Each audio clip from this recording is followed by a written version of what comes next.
Hello guys! So i-treat natin si Mother today.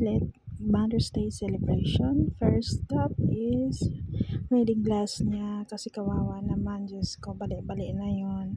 Ayun, nakabili kami ng worth 500 pesos dito na ready to use na reading glass.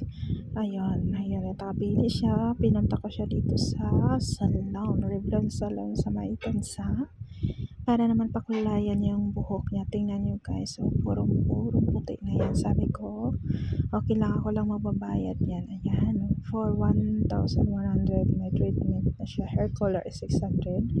Kaya lang hindi nila allowed na walang treatment, kaya total 1,100. So ayun nga, napakulayan natin si Manang Chatay.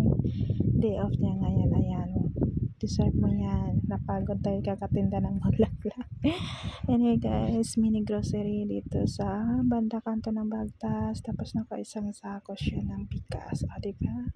Tingnan niya naman yung buhok niya. Ganyan ang result guys. So, wala nang puti-puti.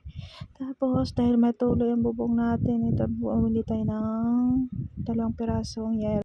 Isang plastic ng yero at isang yung scene talaga. Tapos ito, nagluto ko pagdating sa bahay ng marinated na chicken at fried chicken kahapon na ginawa ko. Tapos nag-mango float ako kahapon. Ito nga aming pinsaluhan ngayon.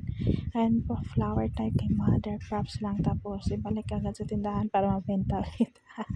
Anyway guys, happy Mother's Day Mother. Thank you. Deserve mo yan. Sana more pagod, more blessings tayo.